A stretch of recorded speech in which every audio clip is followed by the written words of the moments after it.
Hello students, myself Kumar Gaurav और आज हम लोग कंपेयरिंग क्वांटिटीज़ में कुछ आगे देखेंगे। ठीक, जैसे यहाँ पर हमारा क्वेश्चन है कि 60% लोग जो है उनको क्रिकेट खेलना पसंद है, क्लियर।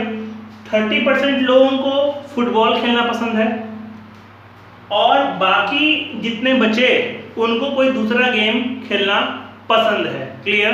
क्वेश्चन यहाँ पर ये है कि अगर आप मान लीजिए कि टोटल जो लोग हैं, टोटल लोग वो 50 लाख है, इसका मतलब 50 लाख है, क्लियर। तो क्वेश्चन ये है कि आपको ये बताना है कि आखिर कितने कितने लोग जो है वो क्रिकेट खेलना पसंद करते हैं, कितने लोग फुटबॉल खेलना पसंद करते हैं और कितने लोग जो है अदर गेम्स खेलना पसंद करते हैं, क्लियर। तो देखिए इसको कैसे बनाना है हम लोगों को है, लिखेंगे percentage of people like cricket। कितने परसेंट लोगों को क्रिकेट पसंद है? तो 60% लोगों को क्रिकेट पसंद है। Percentage of people like football, football कितने लोगों को पसंद है? तो फुटबॉल जो है वो 30% लोगों को पसंद है, क्लियर। तो अब देखिए हमने बताया था कि परसेंटेज जो होता है वो 100 पे होता है, क्लियर। तो 60% 30% कितना हो गया? 90%। तो बाकी जो बचे हुए हैं वो कितने परसेंट लोग होंगे जिनको दूसरा गेम पसंद होगा?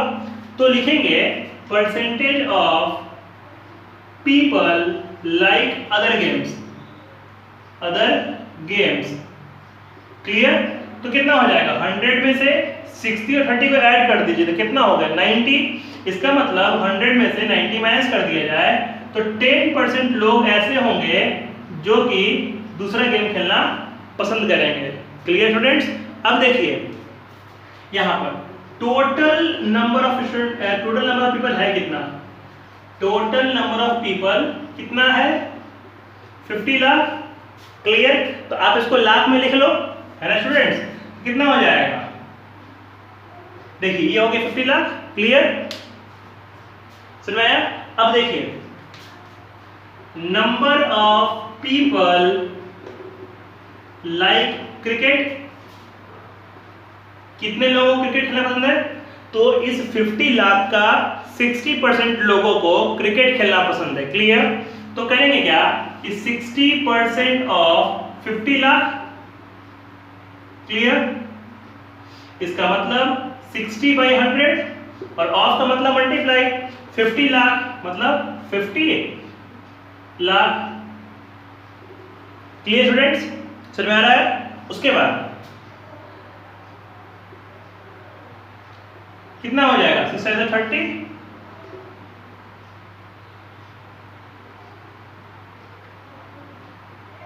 इसका मतलब कि 30 लाख लोग ऐसे हैं जिनको क्रिकेट खेलना पसंद है। बिल्कुल सेम प्रोसेस से आप फुटबॉल का भी निकाल सकते हैं, क्लियर। क्या करेंगे उसके लिए? करेंगे उसके लिए कि number of people like football क्या होगा? तो 30% ऑफ 50 लाख यानी 50 लाख का 30%। और जिस तरीके से हम यहाँ पर काटे हैं बिल्कुल इसी तरीके से आप भी इसको सॉल्व कर सकते हैं, क्लियर।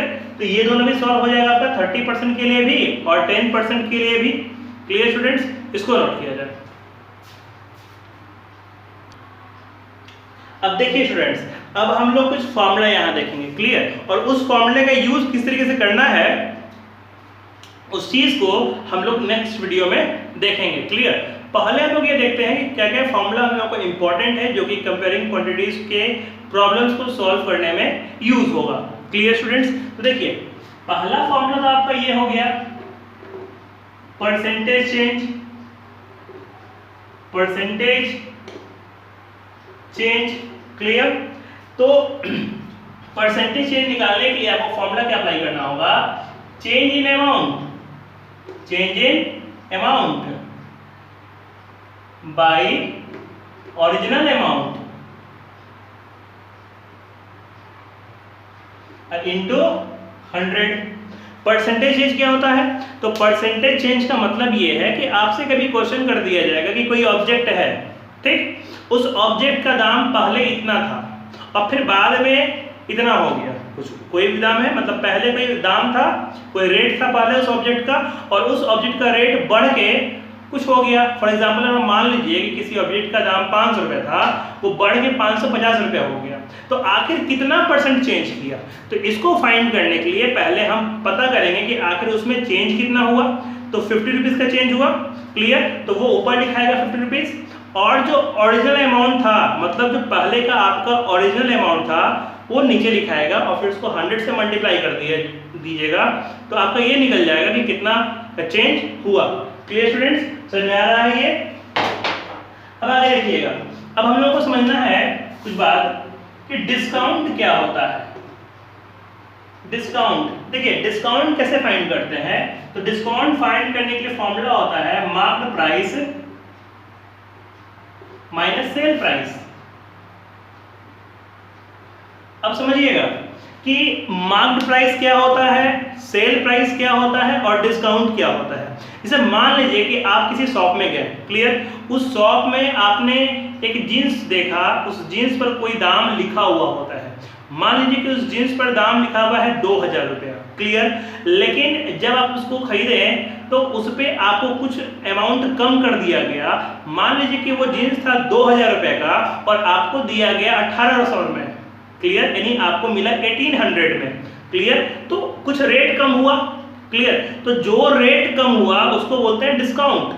समझ में आ रहा है स्टूडेंट्स। और जो उस जीन्स पर लिखा हुआ था 2000 रुपया, वो 2000 रुपया आपका हो जाएगा मार्क प्राइस, मतलब वो प्रिंटेड प्राइस था आपका, क्लियर, और आपने 1800 में खरीद लिया तो वो हो जाएगा सेल प्राइस। समझ में आ रहा है स्टूडेंट्स, इसको भी नोट किया जाए। अब देखिएगा, अब तीसरा बात हम लोग को समझना है कि सेल प्राइस क्या होता है, या फिर सेलिंग प्राइस क्या होता है। सेलिंग प्राइस, बात समझिएगा, जब हम किसी ऑब्जेक्ट को जिस दाम पर बेचते हैं, किसी भी ऑब्जेक्ट को जिस दाम पर यानी जिस कॉस्ट पे बेच देते हैं, उसको बोलते हैं सेलिंग प्राइस, क्लियर। अगर और अगला हम लोगों को समझना है कॉस्ट प्राइस। तो ये क्या होता है, तो किसी भी ऑब्जेक्ट को हम जिस दाम पर यानी जिस रेट पर खरीदते हैं, किसी भी ऑब्जेक्ट को हम जिस रेट पर खरीदते हैं उसको बोलते हैं कॉस्ट प्राइस, क्लियर। तो अब समझिएगा, किसी ऑब्जेक्ट को बेचने में या किसी ऑब्जेक्ट को खरीदने में या तो प्रॉफिट होता है या लॉस होता है, क्लियर, या फिर कभी कभी ऐसा भी हो सकता है कि ना तो प्रॉफिट होगा ना तो लॉस होगा, क्लियर। तो देखिएगा कि अगर कभी प्रॉफिट हो तो उसके लिए फॉर्मूला क्या बनेगा। तो प्रॉफिट के लिए फॉर्मूला हो जाएगा एसपी माइनस सीपी, जहां एसपी का मतलब क्या हुआ, तो एसपी का मतलब हो गया सेलिंग प्राइस, और सीपी का मतलब क्या हुआ, तो सीपी का मतलब हो गया कॉस्ट प्राइस, क्लियर। लॉस का फॉर्मूला क्या हो जाएगा, तो लॉस अगर होता है तो लॉस के लिए फॉर्मूला हो जाएगा सीपी माइनस एसपी, क्लियर। अगर आपको निकालना यह है कि आखिर कितना परसेंट का प्रॉफिट हुआ, कितना परसेंट का प्रॉफिट हुआ, तब कैसे निकालेंगे, तो profit percent is equal to profit percent is equal to P by C P into 100, clear. अगर आपको फाइंड करना है कि लॉस परसेंट कितना हुआ, तो loss percent is equal to L by C P into 100, L मतलब लॉस, पी मतलब प्रॉफिट, क्लियर हो रहा है, ठीक है। अगला फॉर्मूला हम लोगों का यहाँ पर ये है कि अगर आपको सीपी फाइंड करना है, क्लियर, तो इसमें दो कंडीशन है। पहला 100 by 100 plus P percent into SP.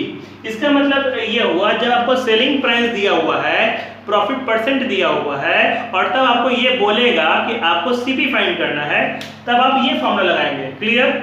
और अगर आपको मान लीजिए कि लॉस दिया रहा, तब सीपी का फॉर्मूला क्या होगा, 100 by 100 minus loss percent into SP, clear.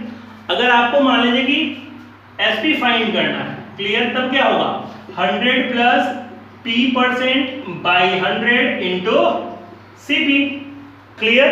अगर आपको फिर एसपी फाइंड करना है लेकिन लॉस दिया हुआ है, तो SP is equal to 100 minus loss percent by 100 into CP. मतलब ये सब फॉर्मूला का यूज करेंगे। देखिएगा, अगर आपको लॉस परसेंट दिया हुआ है और सीपी दिया हुआ है, ठीक, और आपको एसपी फाइंड करना है, तब ये फॉर्मूला।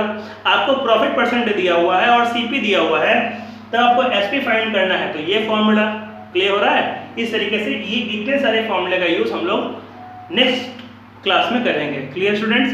जो भी क्वेश्चंस में दिक्कत आते हैं आप उसको इस YouTube के कमेंट सेक्शन में पोस्ट कर सकते हैं, उसको सॉल्व करने का पूरा प्रोसेस अगले वीडियो में किया जाएगा। यानी जब भी उसका वीडियो तैयार होगा तो हम सिर्फ उस डॉट क्वेश्चंस को ही सॉल्व करेंगे। Clear students? आज के लिए इतना ही, धन्यवाद।